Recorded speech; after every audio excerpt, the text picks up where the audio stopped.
The dust-laden wind tore across the empty street as Sophia Valero clutched her shawl tighter around her shoulders, feeling the weight of desperation pressing down harder than the blistering Arizona sun.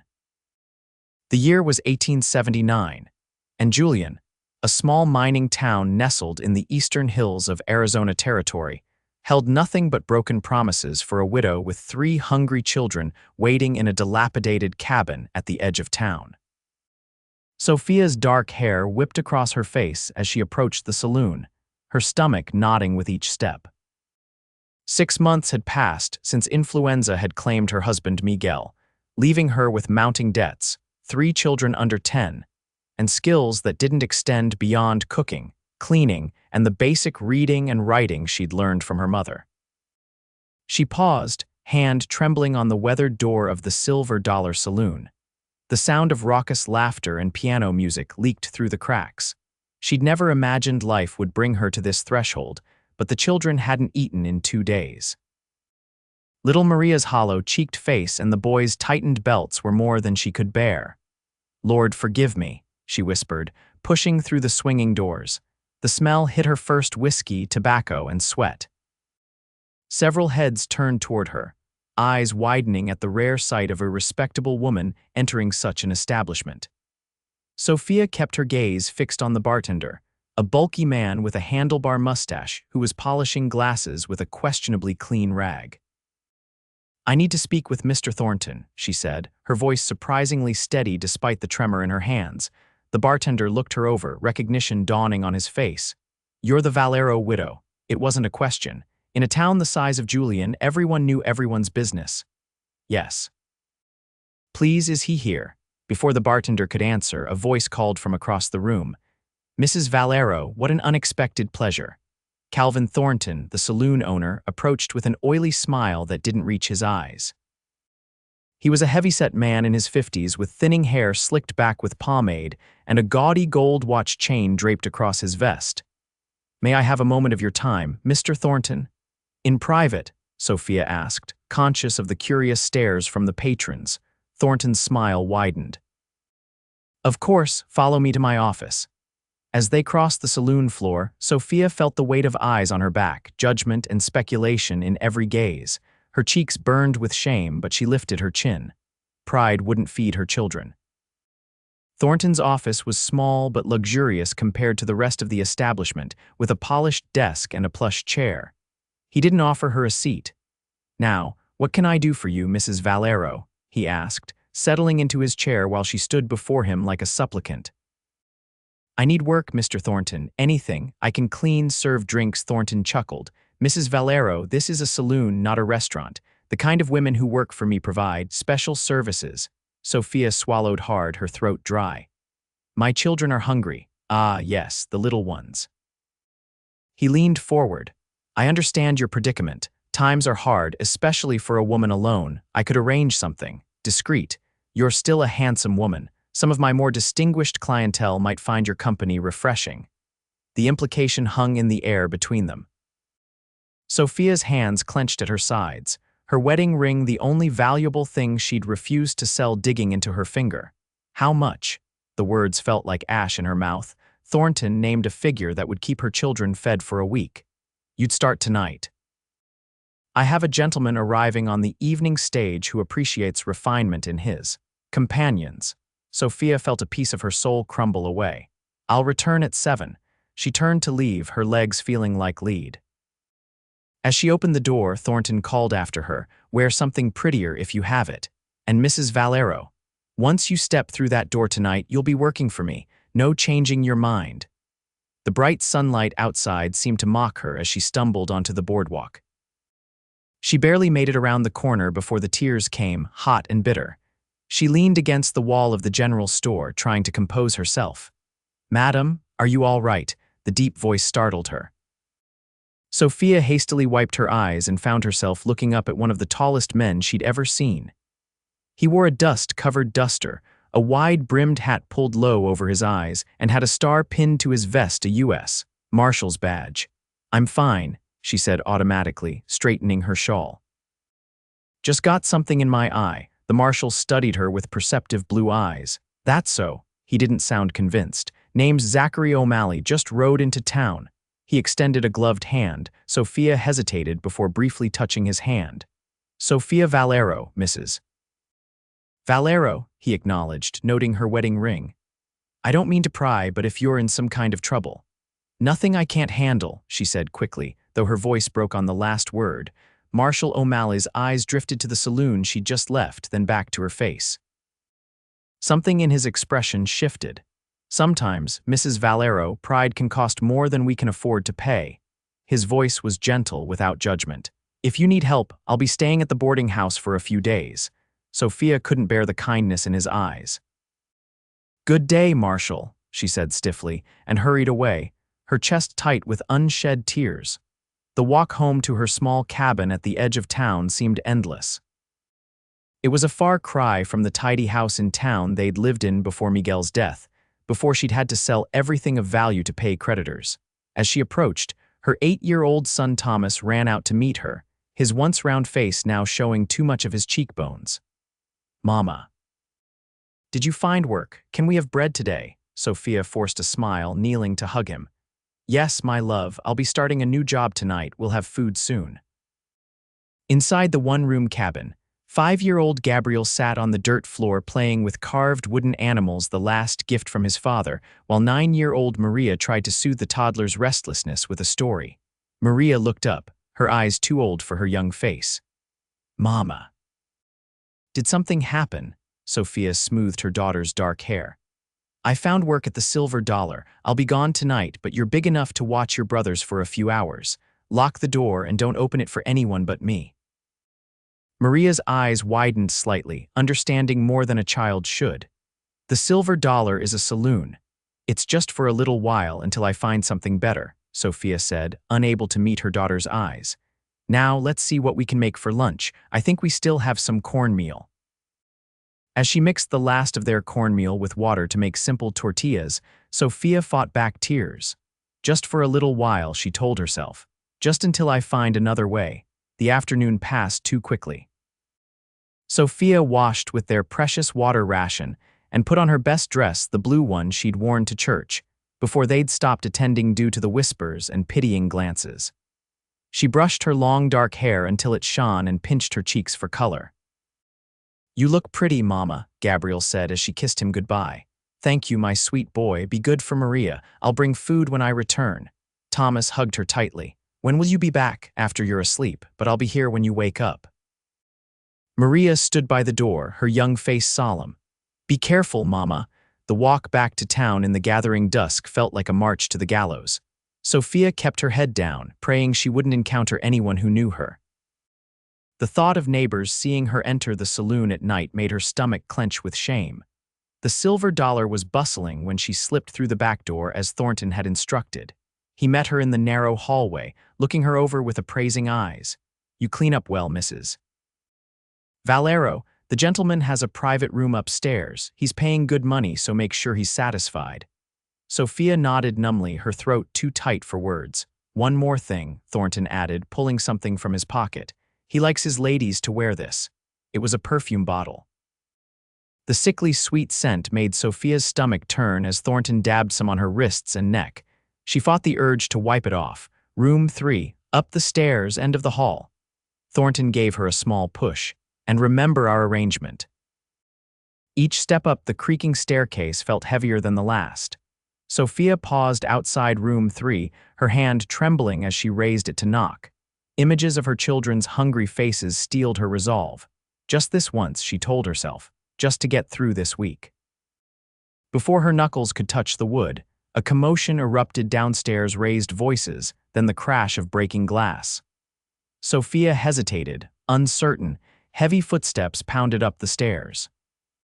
To her shock, Marshal O'Malley appeared at the top, his expression thunderous as his eyes found her standing outside the door. Mrs. Valero, he said, his voice tight. I believe you should come with me. This is none of your concern, Marshal, she said, her cheeks flaming with humiliation. Actually, it is. His eyes were gentle despite his firm tone. The man in that room is wanted in 3 territories, and Thornton's operation isn't as discreet as he thinks. I've been tracking both of them for months. Thornton appeared behind the marshal, his face contorted with rage. "This is my establishment. You have no right to interfere with my business. Your business includes trafficking women." O'Malley's voice was dangerously soft. "Because that's a federal offense, Mr. Thornton." Two deputies appeared behind Thornton, and Sophia watched in stunned silence as they escorted the sputtering saloon owner downstairs. The marshal turned back to her. "Mrs. Valero, I'd like to speak with you outside if you're willing." Shame and relief warred within her as she followed him down the stairs past the curious onlookers. Outside, the night air cleared some of the saloon's stench from her lungs. "How did you know?" she asked quietly. "I've been watching Thornton for months." "When I saw you leaving his place earlier, looking distressed." He shook his head. "I've seen that look before, women driven to desperate measures." Sophia wrapped her arms around herself. "My children are hungry. I have no skills that anyone in this town values." "That's not true." O'Malley's voice was firm. "Mrs. Valero, I don't mean to presume, but I've been in Julian long enough to hear about your situation. Your husband was well respected. People speak highly of you as well. Yet no one would hire me or extend credit at the store," she said bitterly. "People are afraid of Thornton. He's had his fingers in every business in town." The marshal hesitated. "Mrs. Valero, Sophia, I have a proposition for you, one that might solve both our problems." Sophia looked up, wary. "What kind of proposition? A marriage of convenience." The words hung in the night air between them. Sophia stared at him, certain she'd misheard. "I don't understand." Marshal O'Malley removed his hat, revealing thick sandy hair with a hint of copper in the lamplight. Without the shadow of the brim, his face was younger than she'd thought, perhaps mid-30s, with lines of kindness around his eyes. "I've been tracking Thornton and his associates across 3 territories. They're part of a larger operation. I need to stay in Julian longer than planned to gather evidence and track their connections." He paused. "It would be easier if I had a reason to settle here temporarily. A wife would provide that cover." "And what would I get from this arrangement?" Sophia asked, stunned by the proposal. "Financial security for you and your children. A respectable name that would keep men like Thornton at bay, and when my work here is done, we could arrange an amicable separation." Sophia's mind raced. "You're asking me to deceive everyone." "I'm asking you to survive, Mrs. Valero. And to help me bring down men who prey on women in desperate situations." He looked at her steadily. "I won't force your hand. This is entirely your choice, but I can promise your children won't go hungry and you'll be treated with respect." Sophia thought of her children waiting in the cabin, of Maria's 2 knowing eyes, of Thomas's hollow cheeks and Gabriel's quiet acceptance of hunger. What future could she give them alone? How would this work? People would talk if we suddenly married. "We'd say we knew each other before, perhaps corresponded after your husband's passing. I could claim to be an old friend of Miguel's." He offered a small smile. "People love a romantic story, especially in hard times." Sophia studied him, searching for deception but finding only steady resolve. "Why would you do this for a stranger?" Something flickered in his eyes, old pain, perhaps. "Let's just say I understand what it means to protect family at any cost." He extended his hand.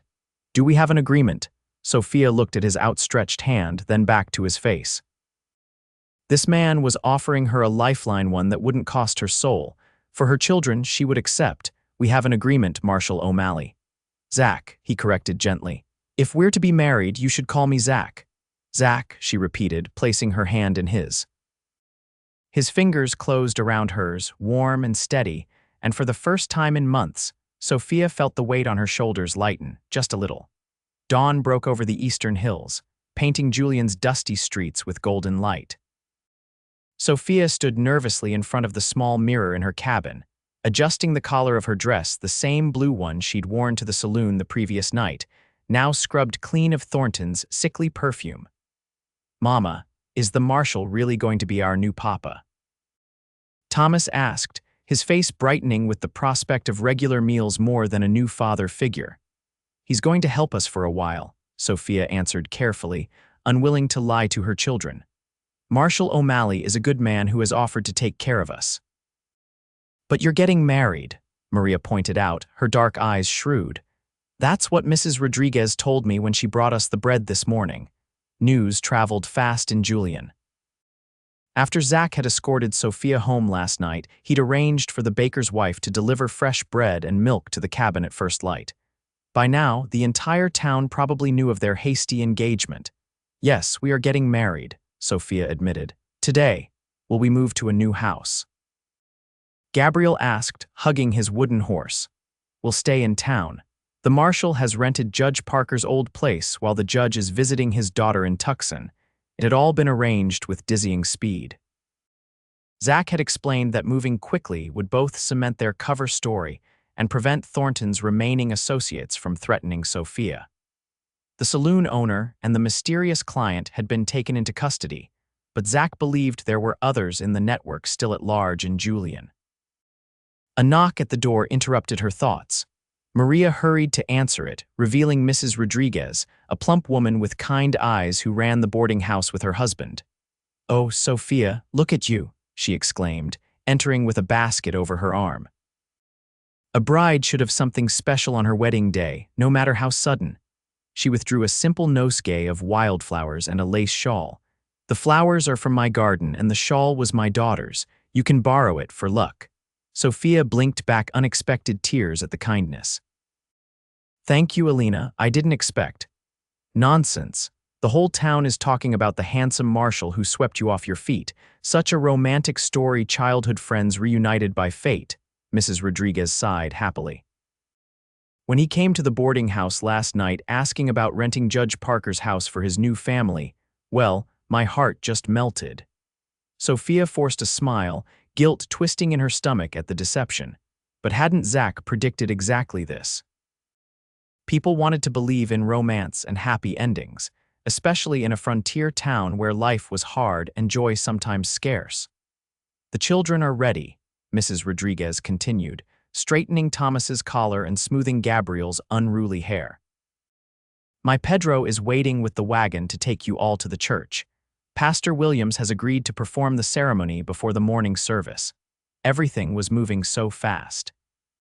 Sophia hadn't been to church since Miguel's funeral, too ashamed of her diminishing circumstances to face the congregation. Now she would stand before them as a bride. The ride to the small white church at the center of town was silent, the children unusually subdued. Sophia clutched the small bouquet, the wildflowers trembling with her hands. Was she making a terrible mistake? What did she really know about Zachary O'Malley beyond his badge and his apparent kindness? Yet when they reached the church and she saw him waiting on the steps, tall and straight-backed in a clean black suit, something settled inside her. His eyes found hers immediately, and the small nod he gave her carried reassurance. Whatever else this arrangement might be, he would keep his word. To her surprise, several townspeople had gathered to witness the ceremony. The blacksmith and his wife, the general store owner, even Dr. Simmons, who had attended Miguel in his final days, all offered smiles and nods as she passed. Inside the modest church, sunlight streamed through simple windows, illuminating the wooden altar where Pastor Williams waited with an open Bible. Zach stood beside him, hat in hand, his expression solemn but warm as Sophia walked toward him. The ceremony was brief. They exchanged simple vows, promising to honor and cherish each other, words that felt strangely weighted despite the circumstances of their agreement. When Pastor Williams pronounced them husband and wife, Zach gently placed his hands on her shoulders and brushed his lips against her cheek, a chaste gesture that nonetheless sent a surprising warmth through her. "Mrs. O'Malley," he murmured, his voice for her alone, "thank you for your trust." Outside, the small gathering showered them with well wishes and congratulations. Sophia's children stayed close, Gabriel clinging to her skirts while Thomas and Maria studied their new father with cautious curiosity. "Marshal, you're a fortunate man, Doctor," Simmons said, clapping Zach on the shoulder. "The Valero family is treasured in this community." Sophia noted the slight narrowing of Zach's eyes, gathering information, she realized, learning who was genuinely friendly and who might be watching with less benevolent interest. "I'm well aware of my good fortune, Doctor," Zach replied easily, his arm settling around Sophia's waist in a protective gesture that felt oddly natural. "Now, if you'll excuse us, I'd like to get my family settled in our new home." Their new home was a modest two-story house near the center of town, considerably more spacious than Sophia's cabin. Judge Parker had left most of his furniture, giving the place a lived-in feeling despite its temporary status. As they entered, the children immediately scattered to explore, exclaiming over the luxuries of multiple bedrooms and a proper kitchen with a cast iron stove. When they were finally alone, an awkward silence fell between the newly wedded couple. Zach removed his hat and ran a hand through his hair, looking almost boyish in his uncertainty. "I hope this meets with your approval," he said, gesturing to the house. "It's paid through the next 3 months. It's more than I could have hoped for," Sophia admitted. "The children haven't had proper beds since we lost our house." Zach nodded, his expression softening. "I've taken the liberty of ordering supplies from the general store. They should be delivered this afternoon, and there's a small strongbox in the study with emergency funds. This is very generous," Sophia said carefully, "but I need to understand what you expect from me, as your wife." Zach met her eyes directly. "I expect you to keep up appearances in public, to help create the impression that I'm a settled family man, not an investigating marshal, that's all." "And in private, Mrs. O'Malley, Sophia," he corrected himself. "I expect nothing that you aren't willing to give freely. There are 2 bedrooms upstairs and the judge's study that can be converted for the boys. You and Maria can take the master bedroom. I'll use the small back room off the kitchen." Relief and something like disappointment mingled in Sophia's chest. "A true marriage of convenience, then. I would never take advantage of your situation." His voice was firm. "I made this offer to help you and your children, not to acquire a wife in truth." Sophia nodded, unable to meet his eyes. Of course he wouldn't want her that way. He was a U.S. Marshal, probably with prospects far better than a desperate widow with 3 children. "I should check on the children," she said, turning away. "Sophia." His voice stopped her. "This arrangement may not be conventional, but I want you to know that I respect you. What you were willing to do for your children, please," she interrupted, heat rising to her cheeks. "I'd rather not speak of that." Zach nodded slowly. "As you wish. But know that there's no judgment here, only admiration for your courage." The sincerity in his voice made her throat tight. "Thank you," she managed, "for everything." As she climbed the stairs to find her children, Sophia tried to make sense of her conflicting emotions. Relief at their salvation, guilt at the deception, and a strange flutter whenever Zach looked at her with those steady blue eyes, a feeling she had no right to examine too closely. This was a business arrangement, she reminded herself. One that would end once Zach completed his investigation. Her job was to play her part convincingly and use this opportunity to rebuild a future for her children. Nothing more. But as she watched Maria exploring the bedroom with wonder, running her fingers over the patchwork quilt and real feather pillows, Sophia couldn't help but feel that, fake or not, this marriage had already changed their lives for the better. The first week of their unusual marriage passed in a blur of adjustment. Sophia found herself navigating not only her new role as Mrs. O'Malley, but also the luxury of having enough food, proper beds, and clean clothes for her children. The transformation in Thomas, Gabriel, and Maria was remarkable, their cheeks filling out, their eyes brighter, their laughter more frequent. Zach kept his distance physically, true to his word, but he surprised Sophia with his engagement with the children. He taught Thomas how to whittle, listened patiently to Gabriel's endless questions about his horse, and brought Maria books from the small town library. "He's not what I expected," Sophia confided to Elena Rodriguez one afternoon as they hung laundry in the back garden. The older woman had become her closest ally, often stopping by with advice or simply companionship. "What did you expect from a lawman?" Elena asked, pinning a sheet to the line. "Someone sterner, more removed," Sophia hesitated. "He's kind to the children. And to you." Elena's eyes were shrewd. "Yes," Sophia admitted, "though we're still adjusting to married life." Elena nodded knowingly. "These things take time, especially when the courtship was so brief, but I see how he looks at you when you're not watching. How's that?" Sophia asked, her heart inexplicably speeding up, like a man discovering something precious he never expected to find. Elena patted her hand. Give it time, Querida. Sophia dismissed the observation, knowing their marriage wasn't real. Yet she couldn't deny that something was changing between them.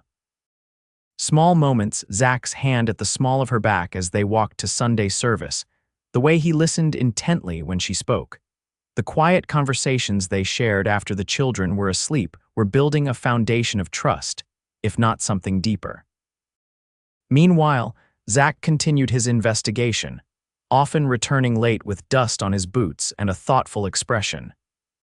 He shared little of his work, though Sophia gathered from snippets of conversation that Thornton's operation extended beyond Julian, involving a network of men trafficking liquor, stolen goods, and vulnerable women throughout the territory. 2 weeks after their wedding, Sophia was preparing dinner when Zach entered the kitchen, his expression unusually grave.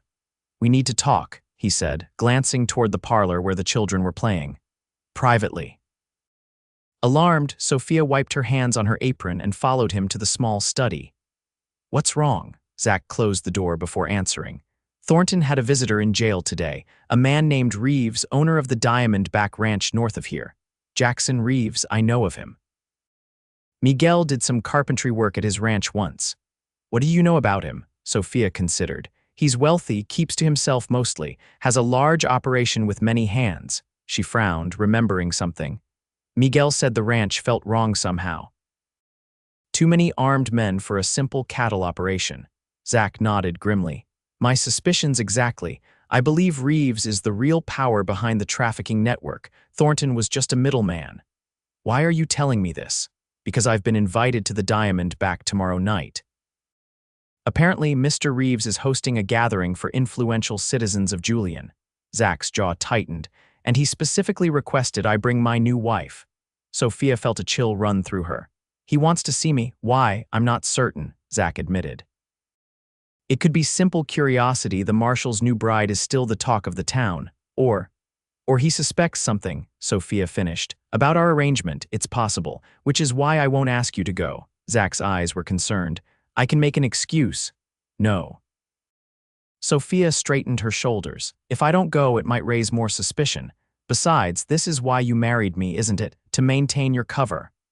"I married you to keep you and your children safe," Zach corrected. "I won't put you in danger." "Would I be in danger?" Sophia asked directly. At a social gathering with other townspeople present, Zach hesitated.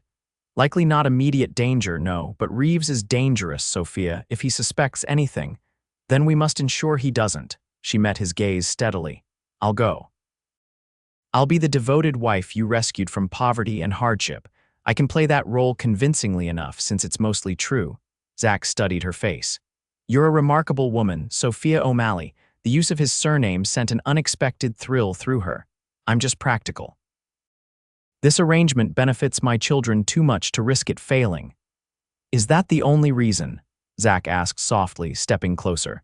Sophia's breath caught as he reached out, his fingers lightly brushing a strand of hair from her face. For a moment, the pretense between them seemed to thin, revealing something unspoken but increasingly difficult to ignore. A crash from the parlor followed by Gabriel's wail broke the moment. Sophia stepped back, flustered. "I should check on that," she said quickly. "And the stew will burn if I don't stir it." Zach nodded, letting his hand drop. "We'll talk more about tomorrow night after dinner." As Sophia hurried to the parlor, her heart pounded uncomfortably. What had almost happened in that study? And why did disappointment outweigh relief that they'd been interrupted? The Diamondback Ranch sprawled across the northern valley. Its main house, a 2-story structure of imported stone that stood in stark contrast to Julian's modest wooden buildings. As their borrowed buggy approached the following evening, Sophia fought to quell her nervousness. "Remember," Zach murmured, his hand covering hers on the seat between them, "we're just a happily married couple attending a social gathering. You don't need to say or do anything special." "I haven't attended a social function since Miguel died," Sophia admitted. "I'm not sure I remember how to make small talk. Just follow my lead." Zach's thumb stroked across her knuckles in a comforting gesture. "And if you feel uncomfortable at any point, signal me and we'll leave." They had arranged with Alina to watch the children overnight, a precaution Zach insisted upon in case their return to town was delayed. Sophia had packed her best dress, a deep burgundy garment she'd altered from one of her better gowns, adding lace at the collar that Alina had generously gifted her. "You look beautiful," Zach said quietly, as if reading her thoughts. "Every man there will wonder how I got so lucky." Sophia felt her cheeks warm. "You're getting better at playing the besotted husband," something flickered in his eyes. "Who says I'm playing?" Before she could respond, they arrived at the grand entrance where a stable hand took charge of their horse and buggy. Zach helped Sophia down, his hand lingering at her waist as they approached the front door. The interior of the ranch house was opulent, bordering on gaudy crystal chandeliers, imported furniture, and gilt-framed paintings that seemed at odds with the rugged frontier setting. About 24 guests mingled in the large parlor, drinking champagne from delicate flutes. "Marshal O'Malley and his lovely bride," announced the butler, drawing several curious glances their way. A tall man with silver-streaked black hair and a meticulously groomed mustache approached immediately. Jackson Reeves carried himself with the confidence of wealth and power, his smile polished but his eyes calculating as they swept over Sophia. "Marshal, I'm delighted you could join us," Reeves said, extending his hand to Zach before turning to Sophia. "And this must be the new Mrs. O'Malley I've heard so much about. The town has been abuzz with your whirlwind romance." "Mr. Reeves," Sophia acknowledged with a polite nod, "you have a beautiful home." "Built it myself, brick by brick," Reeves replied, though his manicured hands suggested he'd never laid a brick in his life. "I understand congratulations are in order, Marshal, not just on your marriage, but on cleaning up that unfortunate business at the Silver Dollar. Thornton was always a bad element." "Just doing my job," Zach said neutrally, "though I understand you had business dealings with Thornton." Reeves waved a dismissive hand. "Strictly legitimate. I own the building, nothing more. I was as shocked as anyone to learn of his extracurricular activities." Sophia felt Zach's hand tighten slightly at her waist. "Of course," he said smoothly. "You can't be expected to know what your tenants get up to, precisely." Reeves turned his attention back to Sophia. "Mrs. O'Malley, I understand you were widowed last year. Valero, wasn't it? I believe I knew your husband slightly. He did some work here at the ranch." "Yes, Miguel was a skilled carpenter," Sophia confirmed, trying to match Reeves' casual tone despite the prickle of unease his scrutiny caused. "A tragedy, his passing." Reeves' eyes narrowed slightly. "And then to meet the marshal so soon afterward. Fate works in mysterious ways, doesn't it?" There was an undercurrent to his words that made Sophia tense. "Zach and I had known each other years before," she said, reciting the story they'd crafted. "He was passing through Julian on business when we reconnected. Love at first sight again," Zach added, drawing Sophia closer to his side. The protective gesture wasn't entirely for show, she realized. He sensed Reeves' subtle probing too. "How fortunate for you both," Reeves said.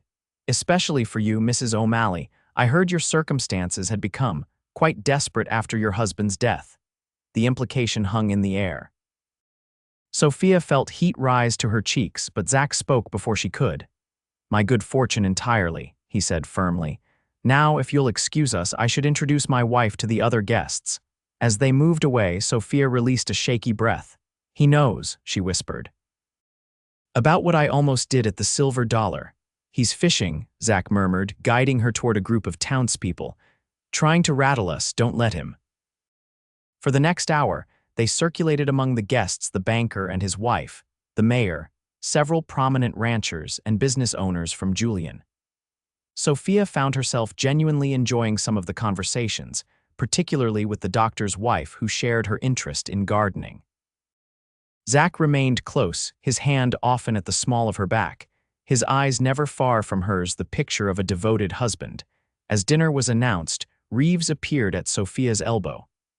"Mrs. O'Malley, I've taken the liberty of separating you from your husband at dinner. Hope you don't mind, but it gives everyone a chance to get to know you better." Before either could object, they were being ushered to opposite ends of the long dining table. Sophia found herself seated beside Reeves himself, with the banker's sour-faced wife on her other side. Across the table sat a striking woman with auburn hair whom Reeves introduced as his associate, Miss Cavendish. Throughout the elaborate five-course meal, Sophia felt increasingly uneasy under Reeves' attentive questioning. He probed delicately about her first marriage, her children, and especially her relationship with Zach. "It must have been quite the whirlwind," he commented, refilling her wine glass despite her protest. "From widow to bride in such a short time, the Marshal must be very persuasive." "When you know what you want, Mr. Reeves, why wait?" Sophia responded, trying to keep her voice light. "Indeed." Reeves smiled thinly. "Though I wonder what the Marshal wants in Julian. It's such a small town for a federal lawman." "My husband doesn't discuss his work with me," Sophia said carefully, "but I believe he's considering a more permanent position in the territory." "Is that so?" Reeves exchanged a glance with Miss Cavendish. "How interesting." After dinner, the party moved to the large drawing room where a small ensemble played music for dancing. Sophia finally reunited with Zach, who immediately drew her aside to a relatively private alcove. "Are you all right?" he asked, his eyes searching her face. "Reeves kept you talking the entire meal."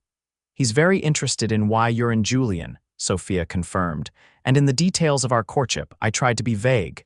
"You're doing wonderfully," Zach assured her, his hand squeezing hers. "Just a little longer, then we can leave."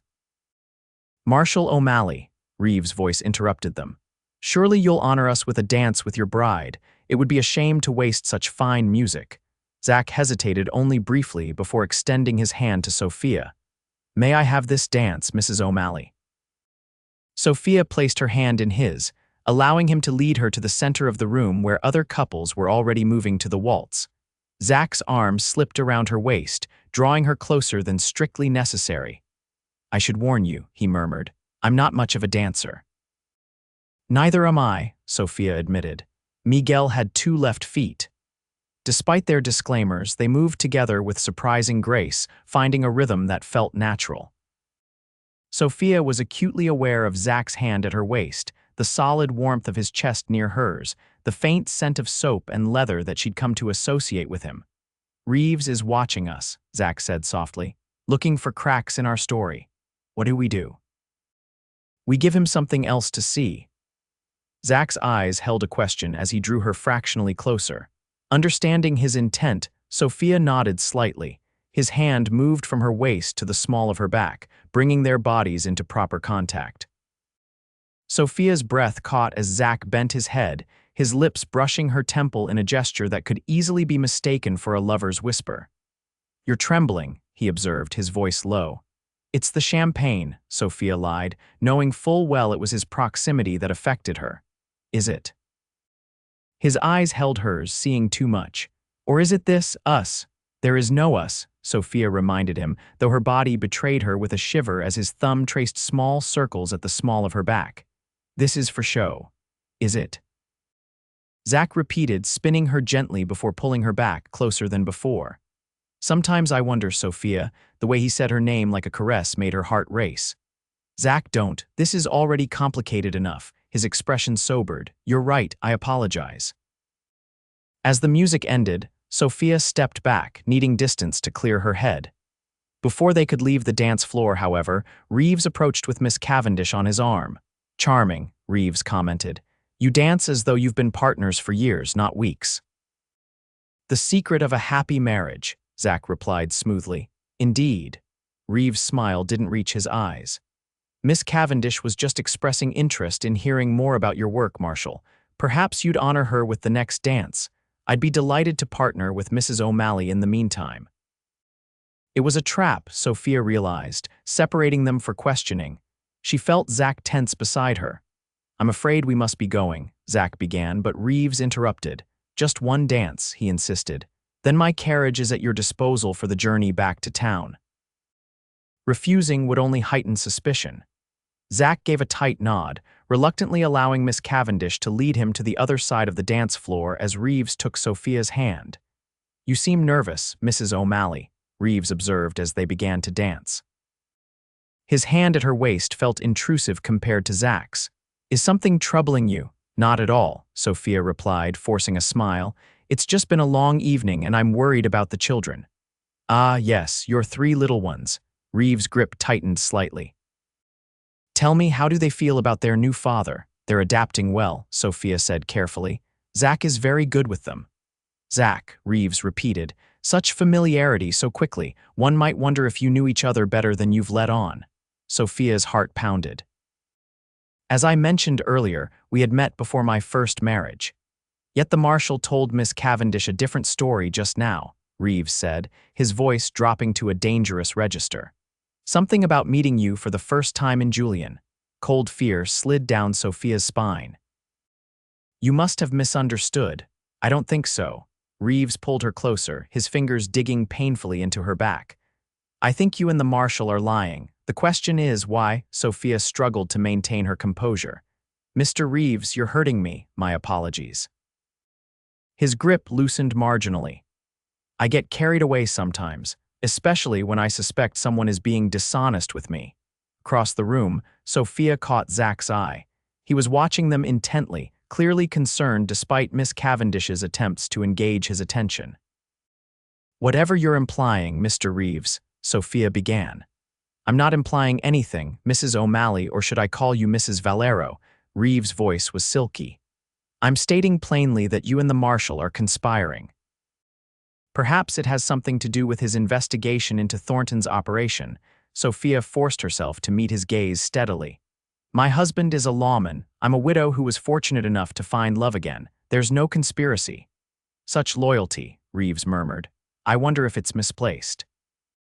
Do you know what happens to women who get involved with men like your Marshal? They often find themselves alone again.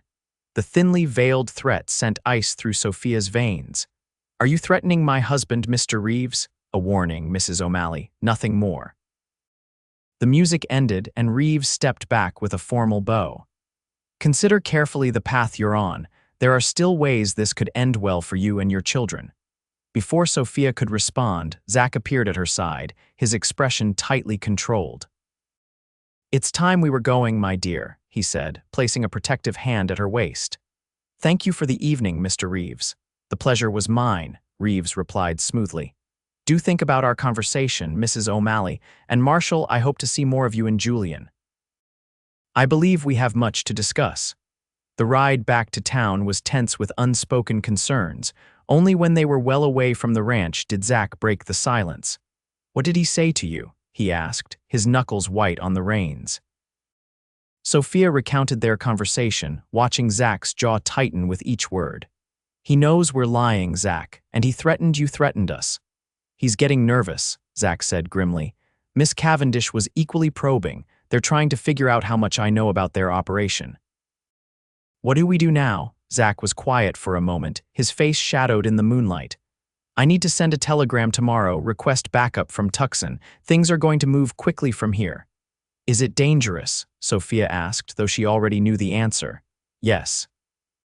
Zach looked at her directly. Which is why I want you and the children to leave Julian. Sophia stared at him in shock. Leave? Where would we go? My sister has a place in Santa Fe. You'd be safe there until this is over. You want me to run away, after everything? Sophia felt a surge of indignation. This is my home, Zach, my children's home. Sophia, these men are dangerous. What Reeves implied tonight, I know what he implied, she interrupted, but running would only confirm his suspicions. Besides, how would it look if your wife suddenly left town? It would destroy our cover story completely. Zach ran a hand through his hair in frustration. I won't put you at risk. I'm already at risk, Sophia pointed out. We both are. At least together we can protect each other. The buggy rounded a bend, bringing the lights of Julian into view below. Zach slowed the horse, turning to face Sophia fully. This isn't what you signed up for, he said quietly. I promised to keep you safe, not draw you deeper into danger. You promised me respect and partnership, Sophia corrected. Sending me away isn't partnership. Their eyes held in the darkness, a silent battle of wills. Finally, Zach nodded slowly, all right. But you follow my instructions without question if things get worse. Promise me that at least. I promise, Sophia agreed. As they continued toward town, Sophia felt a strange mix of fear and exhilaration. Their marriage of convenience had become something far more complicated, a true alliance against a common enemy. And somewhere along the way, her feelings for Zach had deepened beyond gratitude or attraction into something she wasn't yet ready to name. The next morning, Sophia woke to the sounds of the children's laughter downstairs.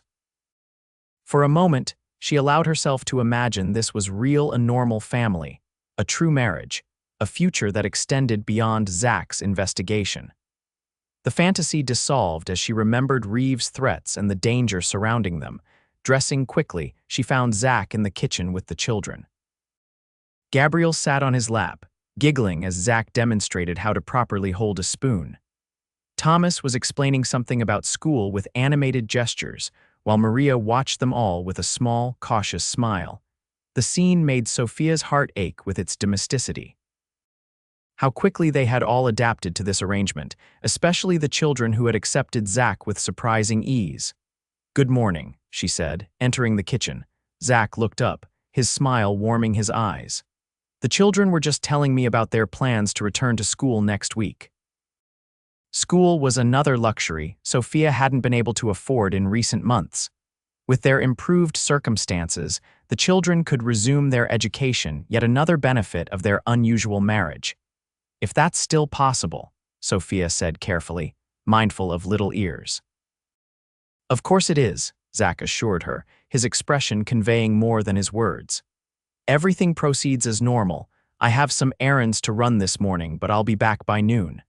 Sophia understood he would send the telegram requesting backup, then continue his investigation as planned. Their evening at the Diamond Back hadn't changed their strategy, only added urgency. After breakfast, Zach prepared to leave. At the door, he surprised Sophia by taking her hand and pressing a kiss to her palm, a gesture too intimate for mere show with no audience present. "Be careful today," he murmured. "Stay close to home. If anything seems wrong, go directly to Alina's." "I will," Sophia promised. "You be careful too." His eyes lingered on hers. "Always." As the door closed behind him, Maria appeared at Sophia's side. "You like him," she observed matter-of-factly. "The Marshal." Sophia looked down at her perceptive daughter. "He's a good man." "That's not what I meant," Maria persisted. "You look at him the way you used to look at Papa, different but the same too. Children saw too much sometimes." "It's complicated, Maria. Because it happened so fast," Maria asked. "Or because you're afraid?" "Both, maybe," Sophia admitted. "And because we're still getting to know each other." Maria considered this, then nodded sagely. "I like him too. He doesn't treat us like we're burdens." The simple observation brought tears to Sophia's eyes. She pulled her daughter into a hug, marveling at the wisdom of children. "You've never been burdens, not to your father, not to me, and not to Zach." "I know," Maria said confidently, "but he didn't have to marry you to help us. He wanted to." Before Sophia could respond to this insight, a knock at the door interrupted them. Wary after the previous night's events, Sophia approached cautiously.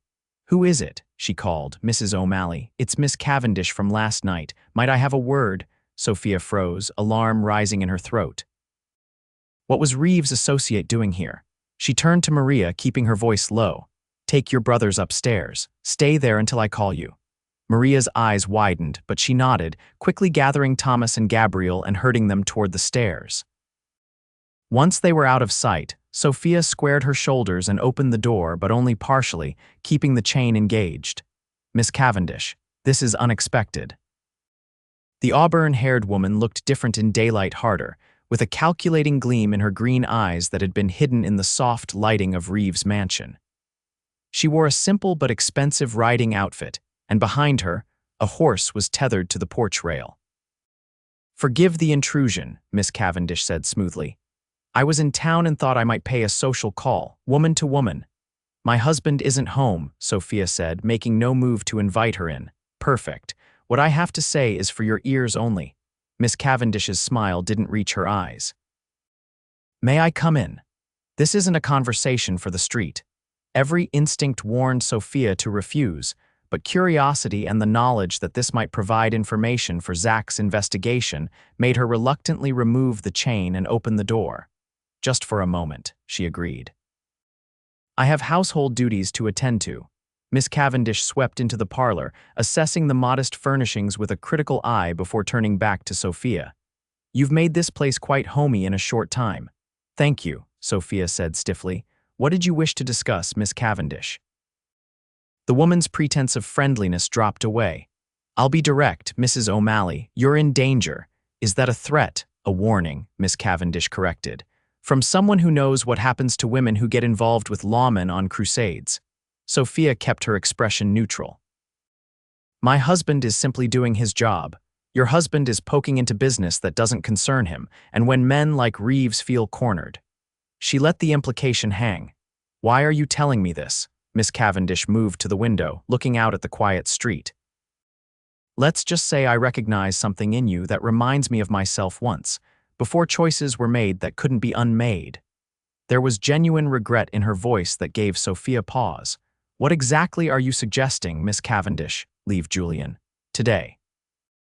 Take your children and whatever you can carry. I can arrange passage on the afternoon stage." She turned back to Sophia. "Reeves doesn't know I'm here if he did. Why would you help us?" "I'm not helping the Marshal," Miss Cavendish said sharply. "I'm offering you a chance I never had. There are lines Reeves won't cross with women and children usually, but his patience with your husband is wearing thin."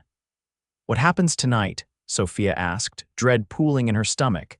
Miss Cavendish hesitated. "Reeves has men watching the telegraph office. He knows the Marshal sent for help this morning. He won't wait for it to arrive." Cold fear gripped Sophia's heart. "They're going to kill him.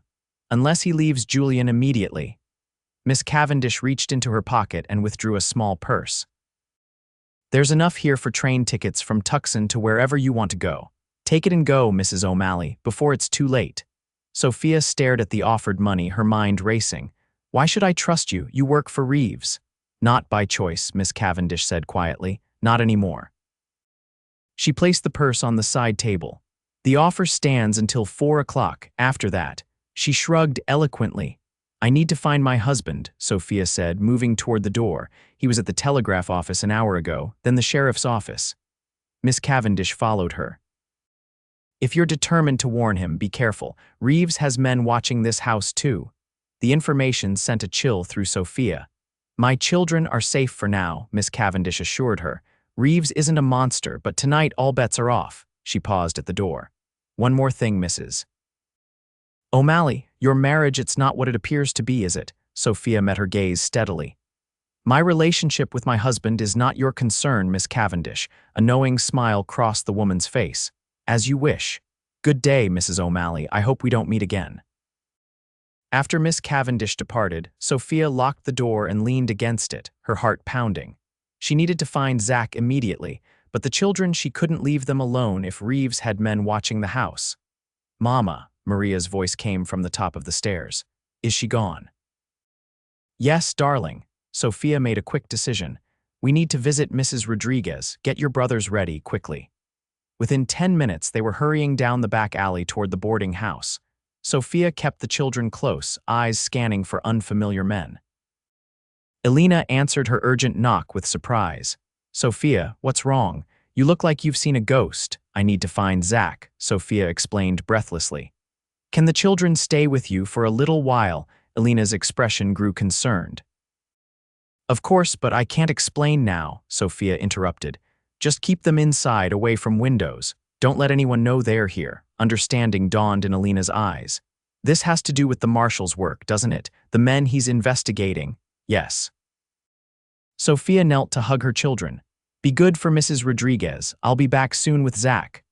"Promise?" Gabriel asked, his small face worried. "Promise," Sophia assured him, though her heart ached with the uncertainty of it. After making sure the children were safely inside, Sophia hurried toward the center of town. The telegraph office was her first stop, but the operator informed her that Marshal O'Malley had left over an hour ago. The sheriff's office was similarly unhelpful. The deputy said Zach had mentioned checking something at the stables. Growing increasingly frantic, Sophia made her way to the livery. The stable boy was sweeping the yard when she arrived. "Billy, have you seen Marshal O'Malley today?" The boy looked up, nodding. "Yes, Mrs. O'Malley. He was here earlier, asking about some horses Mr. Reeves bought last month, said something about tracking shipments. Do you know where he went afterward?" Billy scratched his head. "He was headed toward the freight office last I saw. Said something about checking manifests. Thank you, Billy. Sophia turned to go, then paused. If you see him before I do, tell him I'm looking for him. It's urgent. Yes. Sophia hurried to the freight office, anxiety building with each passing minute. The freight manager confirmed that Zach had been there but had left at least half an hour earlier. No one seemed to know where he'd gone next. As Sophia emerged onto the main street, she noticed a man across the way watching her too intently. One of Reeves' men, she guessed. She needed to find Zach before they did. A thought struck her Judge Parker's study. Zach had converted it into a makeshift office where he sometimes worked on his investigation. Perhaps he'd returned home while she was searching for him. Trying not to appear hurried, Sophia made her way back toward their house, taking a circuitous route through side streets to avoid potential watchers. As she approached from the rear alley, she noticed the back door slightly ajar, a door she distinctly remembered latching before they left. Caution made her pause. Drawing closer, she heard movement inside, someone searching through papers, opening drawers. Heart pounding, Sophia picked up a broken fence post leaning against the shed and crept toward the door. Through the crack, she could see a man rifling through Zach's desk in the study. It wasn't Zach. This man was shorter, with a dark hat pulled low over his eyes. Sophia weighed her options. She could confront the intruder, but if he was armed. She could run for help, but by then he might find whatever he was looking for, or worse, lie in wait for Zach's return. Decision made, she backed away silently, intending to find the nearest deputy. Before she could retreat, however, the gate behind her creaked. Sophia whirled to find herself face to face with another man, burly, unshaven, with cold eyes that assessed her without surprise. "Mrs. O'Malley," he said flatly. "Mr. Reeves would like a word." Sophia raised the fence post defensively. "Get off my property." The man chuckled, unimpressed. "Now, madam, there's no need for that. We're just going to take a little ride out to the Diamond back. Your husband will be joining us later." "You're lying," Sophia said, backing away. "What have you done to him?" "Nothing yet." The man advanced slowly. "But his future depends entirely on your cooperation." Sophia's back hit the wall of the house. With nowhere left to retreat, she swung the fence post with all her strength. The man dodged, but not quickly enough. The wood connected with his shoulder, making him grunt in pain. "You'll regret that," he growled, lunging forward. Sophia tried to swing again, but he caught her wrist, wrenching the makeshift weapon from her grasp. She screamed, hoping someone would hear, but his other hand clamped over her mouth, cutting off the sound. "That's enough of that," he muttered, dragging her struggling form toward a horse tethered in the alley. Sophia fought desperately, kicking and twisting. Her elbow connected with his ribs, earning a pained curse, but his grip only tightened. As he attempted to lift her onto the horse, Sophia bit down hard on the hand covering her mouth. The metallic taste of blood filled her mouth as the man howled, momentarily loosening his hold. She broke free, stumbling forward only to find her path blocked by the second man from the house. Trapped between them, Sophia looked frantically for an escape route. What the hell is going on here? The familiar voice sent a wave of relief through Sophia. Zach stood at the entrance to the alley, his revolver drawn and aimed steadily at the nearest assailant. "Just having a conversation with your wife, Marshal," the first man said, blood dripping from his hand. "No need for that gun. Step away from her," Zach ordered, his voice deadly quiet. "Now." The men exchanged glances, weighing their options. Slowly, they raised their hands. "Mr. Reeves just wanted to talk," the second man said. "No harm intended." "Kidnapping a woman in broad daylight seems like intended harm to me," Zach replied coldly. "Sophia, come here." She moved to his side, legs shaking with reaction. Zach kept his gun trained on the men, his free arms circling her protectively. "You tell Reeves that if he wants to talk, he can come to my office, like a law-abiding citizen." Zach's voice was steel. "And if he ever sends men near my wife or children again, our next conversation will be through iron bars. Am I clear?" The men nodded sullenly. Zach jerked his head toward the street. "Get out of my sight, now." They retreated, shooting venomous glances over their shoulders. Only when they were gone did Zach holster his weapon and turn to Sophia, his hands gentle as they cupped her face. "Are you hurt?" he demanded, eyes scanning her for injuries. "No, I'm fine," she assured him, though she was trembling. But Zach, they were in the house, searching your papers. And Miss Cavendish came to warn me, Miss Cavendish. Zach's expression sharpened. When? This morning. She said Reeves knows you sent for help. They're planning something for tonight. Sophia clutched his arm. She offered us money to leave town, said it was our only chance. Zach's jaw tightened. It's happening faster than I thought. We need to move now. He took her hand. Where are the children? With Alina. I wanted to find you first. Good. Zach led her toward the street. We need to get to the sheriff's office. My telegram received a response, a U.S. Marshal unit is already on the way from Tucson. They should be here by dusk. Can we trust the sheriff? Sophia asked. Miss Cavendish implied Reeves has men throughout town. Sheriff Cooper is solid, Zach assured her. He's been helping me build the case against Reeves from the beginning. As they hurried through town, Zach kept Sophia close, his eyes constantly scanning for threats. At the sheriff's office, they found Cooper cleaning his shotgun, his weathered face grim. O'Malley, he greeted.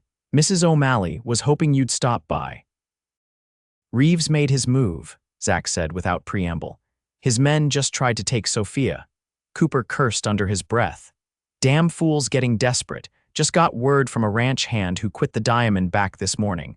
Says Reeves has been burning papers and loading wagons since dawn. He's planning to run, Zach concluded. Tonight, probably, before the federal unit arrives. Looks that way. Cooper set aside the shotgun. Question is, what's he planning to take with him? Or who? A chill ran down Sophia's spine as she remembered Miss Cavendish's haunted eyes. The women, she said quietly. He's trafficking women, isn't he? That's what this is all about. Zach and Cooper exchanged glances. We believe Reeves is running a network that extends into Mexico, Zach confirmed. Young women brought north as domestic servants, then moved through a chain of saloons like the Silver Dollar before being sent to mining camps or worse. Miss Cavendish, Sophia realized. She's one of them. Probably, Zach agreed, though she seems to have risen to a position of trust. Or had until today. Cooper stood, reaching for his hat. I'll round up my deputies. If Reeves is moving tonight, we can't wait for your federal boys. Agreed. Zach turned to Sophia. I need you to stay here where it's safe. Cooper's office has a secure back room. The children, I'll send a deputy to bring them here, Cooper assured her. Mrs. Rodriguez too, if you think that's best. Sophia nodded gratefully. Thank you, Sheriff. As Cooper left to gather his men, Zach drew Sophia aside. His expression had softened from the hard mask of the lawman to something more vulnerable. I'm sorry you were dragged into this, he said quietly. This isn't what I wanted for you. I know. Sophia touched his face gently, but I made my choice, Zach. I chose to trust you. His hand covered hers. I don't deserve that trust. I put you in danger. You saved me, Sophia corrected, in more ways than one. She hesitated, then continued, the words tumbling out before courage deserted her. And somewhere along the way, I stopped seeing this as an arrangement and started seeing it as. She faltered. As what? Zach asked, his eyes intent on hers. As real, Sophia admitted, or something that could be real given time. Zach's expression transformed, hope and tenderness replacing concern. Sophia, I know it's foolish, she hurried on. We barely know each other, and when this is over you'll leave Julian. No, the word was firm. That was never my intention, even before. He took a breath. Even before I realized I was falling in love with you. Sophia stared at him, certain she'd misheard. What did you say? I love you, Zach repeated, his voice stronger. I think I started falling the moment I saw you outside that saloon, trying so hard to be brave for your children. Every day since has only deepened that feeling. But our marriage, it was just an arrangement. It started that way, Zach acknowledged. But Sophia, nothing about how I feel for you now is arranged or convenient. It's the most inconvenient thing possible, falling in love with a woman I married under false pretenses. A laugh bubbled up through Sophia's tears. We've done everything backward, haven't we? Completely backward, Zach agreed, his own smile breaking through. But when this is over, if you're willing, I'd like to start again. Court you properly, be a real husband to you, a father to your children if that's what you want. It is, Sophia whispered, joy mingling with the fear of the moment. It's what I want more than anything. Zach's hands framed her face with infinite gentleness. Then I have one more reason to end this today. to come back to you." When his lips met hers, Sophia felt the last piece of her heart, the part she'd walled off after Miguel's death, open completely. This kiss held nothing of pretense or performance. It was a promise, a beginning. Too soon, Zach pulled away, though his forehead remained pressed to hers. "I have to go, I know." Sophia's hands tightened on his arms. "But you have to come back." "I will," he vowed. "Wait for me." As the door closed behind him, Sophia touched her lips, still warm from his kiss. In the midst of danger, they had found something neither had been looking for: a second chance at love, at family, at future. Now all they had to do was survive the night. The hours of waiting were among the longest of Sophia's life. Sheriff Cooper's deputy had brought the children and Alina to the office as promised, converting the back room into a makeshift shelter. Though Sophia tried to maintain a cheerful facade for the children, her eyes constantly strayed to the window, watching the sun's slow descent. "He'll be all right," Alina assured her, patting her hand. "Your Marshal is a good man, a smart one." "I know," Sophia said, forcing a smile. "But Reeves is dangerous." "So is a mother defending her young," Alina replied wisely, "and a man protecting the woman he loves." Sophia looked at her in surprise. Alina chuckled. "Oh, my dear, it's been obvious to everyone but the two of you, the way he looks at you." "That's not a man playing a part." Before Sophia could respond, shouts erupted from the street. She rushed to the window in time to see riders thundering into town, a dozen men in dusters, badges glinting in the late afternoon sun. The federal unit had arrived, earlier than expected. Hope surged in her chest. With reinforcements, Zach stood a better chance against Reeves and his men. But as night fell with no word from either Zach or Sheriff Cooper, anxiety gnawed at her resolve. The children had fallen asleep on makeshift pallets when the first gunshots echoed from the north edge of town. Sophia jerked to her feet, heart hammering. More shots followed, then the distant sound of men shouting. Alina placed a restraining hand on her arm. "You can't go out there." "I know," Sophia said, though every instinct screamed to find Zach to make sure he was safe. "But I can't just sit here not knowing." As if in answer to her prayers, hoofbeats approached the office. Sophia moved cautiously to the window, relieved to see a deputy dismounting. She opened the door as he reached the steps. "Mrs. O'Malley," he acknowledged, removing his hat. "Marshal asked me to bring you news." "Is he all right?" Sophia demanded. "Yes, madam. Caught Reeves trying to leave town with 3 wagons. 2 were full of contraband whiskey, stolen goods. The third—" He hesitated, glancing at the sleeping children. "Well, there were women, 4 of them, including that Miss Cavendish.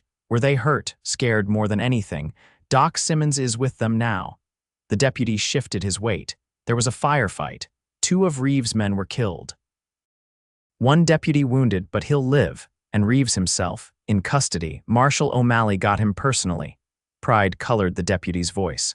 "Reeves tried to use Miss Cavendish as a shield, but she fought back, gave the Marshal the opening he needed." Relief washed over Sophia. "When will Zach the Marshal return?" "That's the other part of my message, madam. He said to tell you it's safe to go home now. He'll meet you there as soon as he can. Might be a few hours, yet there are statements to take, paperwork to file." Sophia nodded, understanding the demands of his position. "Thank you, deputy. Please tell him. Tell him we'll be waiting." After rousing the children and thanking Alina for her help, Sophia led her sleepy brood through the quiet streets toward home. The town seemed subdued, as if holding its collective breath after the violence. A few people nodded to her respectfully as they passed. Word of the Marshal's victory over Reeves had clearly spread. The house was dark when they arrived, but undisturbed since the intrusion earlier. Sophia lit lamps, heated water for washing, and settled the children into their beds with reassurances that Zach would be home soon. Only when she was alone in the kitchen did Sophia allow herself to consider the future. If Zach had meant what he said, that he wanted their marriage to be real, what would that mean for them? Would they stay in Julian? Would Zach continue his dangerous work as a marshal? The questions swirled in her mind as she prepared a simple meal, knowing Zach would be hungry when he returned. She was setting bread and cheese on the table when she heard the front door open. Zach stood in the doorway, exhaustion evident in the slump of his shoulders. His coat was dusty, his face smudged with what might have been gunpowder, but he was whole and alive. Their eyes met across the room and something electric passed between them. "The children?" he asked, his voice rough. "Asleep," Sophia replied. "They're safe, everyone's safe." Relief washed over his features. He removed his hat and coat, hanging them by the door with deliberate movements that spoke of bone-deep weariness. "You should eat something," Sophia said, gesturing to the food she'd prepared. Zach nodded, crossing to the basin to wash his hands and face before joining her at the table. They sat in comfortable silence as he ate, Sophia content simply to watch him, to reassure herself that he was truly there. "Reeves will stand trial in Tucson," Zach said eventually, "along with his associates. The women are being cared for at Doc Simmons' house for now. Miss Cavendish has agreed to testify. She took a risk coming to warn me," Sophia observed. "That was brave of her." "She said something similar about you," Zach replied, a small smile touching his lips. "Said you were either the bravest or the most foolish woman she'd ever met, refusing to run when you had the chance." "I couldn't leave," Sophia said simply. "Not without you." Zach's eyes darkened. He reached across the table to take her hand, his thumb tracing circles on her palm. "I meant what I said before, Sophia, about wanting this to be real, about loving you. I know." Sophia turned her hand to lace her fingers with his. "I love you too, Zach. I think I have for longer than I was ready to admit. Where do we go from here?" He asked, vulnerability in his question that she'd never heard before. "Forward together," Sophia replied, "if that's what you want." "It is," Zach confirmed, "but there are things you should know. The life of a marshal's wife isn't easy. There will be times I have to leave, cases that take me away." "I understand that," Sophia said. "I'm not asking you to change who you are or what you do. I fell in love with Zachary O'Malley, the marshal, not some imaginary version of you." Relief softened his features. "And the children? They've already lost one father." "They adore you," Sophia assured him. "Even Maria, who's the most cautious. She told me today that she likes how you don't treat them as burdens." Zach's eyes shone suspiciously bright. "They could never be burdens. They're extraordinary, Sophia. Just like their mother." He stood, drawing her to her feet and into his arms. This time when they kissed, there was no urgency, no desperate undertone, just the sweet certainty of a future opening before them, bright with possibility. "Stay with me tonight," Sophia whispered against his lips. "As my husband, my real husband." Zach's arms tightened around her. "Are you certain?"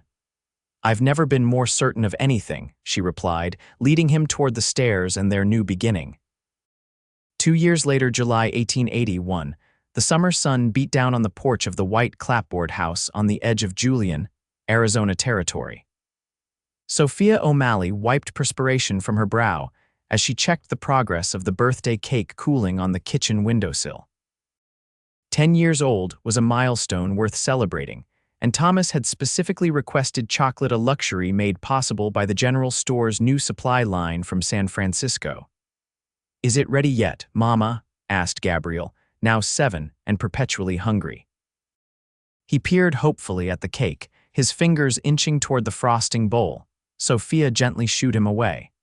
"Not until your father returns with the birthday boy. Go help Maria with the decorations." Gabriel sighed dramatically but obeyed, scampering to the front yard where his older sister was hanging paper lanterns for the evening celebration. From inside the house came the distinctive wail of the newest O'Malley 4-month-old Joseph, awake from his nap and demanding attention. As Sophia lifted her youngest from his cradle, marveling as always at the perfect blend of her olive complexion and Zach's blue eyes, she reflected on how completely her life had transformed in 2 years.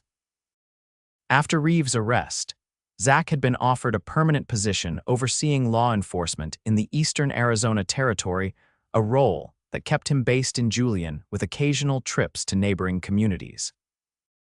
He had formally adopted Thomas, Maria, and Gabriel 6 months after their wedding, making them O'Malleys in name as well as heart. The sound of hoofbeats announced the return of her husband and eldest son from their traditional birthday hunting expedition.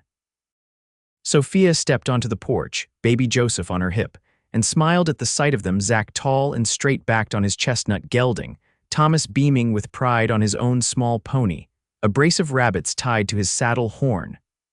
"Mama, I got two all by myself." Thomas called, dismounting with newfound grace. "Papa says I'm getting to be a crack shot." "That's wonderful, darling," Sophia replied, accepting his exuberant hug. "Those will make a fine stew for next week." Zach's eyes crinkled with affection as he swung down from his horse, handing the reins to Thomas. "Take them to the stable, son. I'll be along to help in a minute." As Thomas led the horses away, Zach crossed the yard to his wife and youngest son, gathering them both in an embrace that still made Sophia's heart quicken after 2 years of marriage. "How's our little man?" he asked, taking Joseph from her arms and lifting him overhead, earning a delighted gurgle. "Hungry and impatient like his father," Sophia teased, rising on tiptoes to kiss Zach's dusty cheek. "I'll accept the hungry part," Zach replied with a grin, "but I seem to recall being very patient in my courtship of you, Mrs. O'Malley." "Courtship?" Sophia raised an eyebrow. "Is that what we're calling it now? I remember a rather hasty proposal in front of the sheriff's office."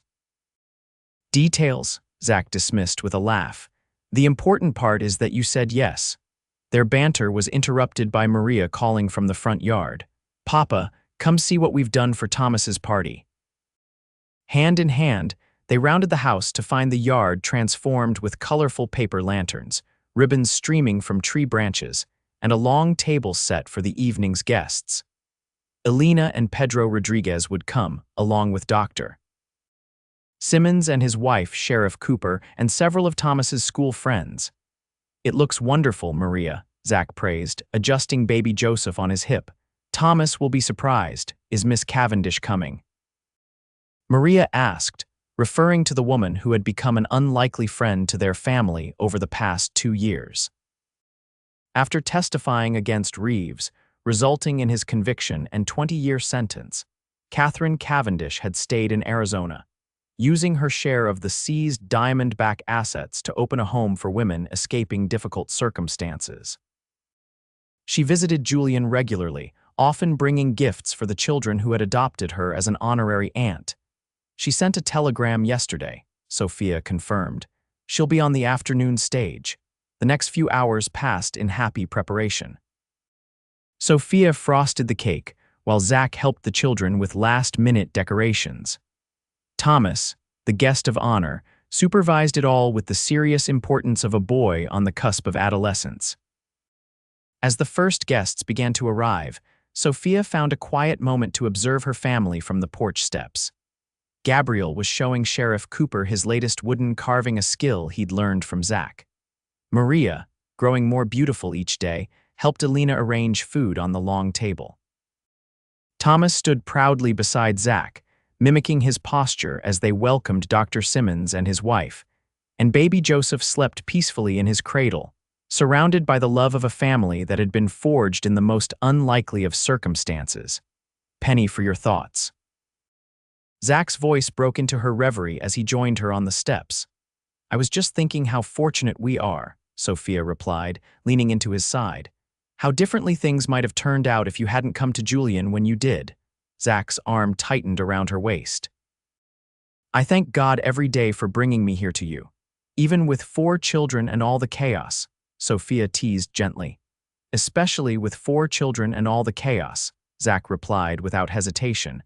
"This is more than I ever dreamed possible, Sophia." They sat in comfortable silence for a moment, watching as Catherine Cavendish's carriage pulled up to the gate. The former associate of Reeves had transformed as much as Sophia over the past 2 years, her face softer, her eyes clearer, her purpose in life redefined. "You know," Zach mused as they rose to greet her, "I came to Julian to catch criminals and ended up finding a family instead. And I was ready to sacrifice everything for my children," Sophia replied, only to discover that sometimes help comes in the most unexpected forms. A U.S. Marshal offering marriage instead of judgment, Zach suggested with a smile. "The very same," Sophia confirmed, reaching up to touch his beloved face. "The very best decision I ever made was saying yes." As they joined the celebration, surrounded by friends and family in the home they had built together, Sophia reflected that sometimes the darkest moments could lead to the brightest futures. From the depths of desperation, She had found not just safety and security for her children, but a love that had healed her broken heart and given her the courage to begin again. And in the wild Arizona territory, where life was often harsh and unforgiving, that was the greatest gift of all.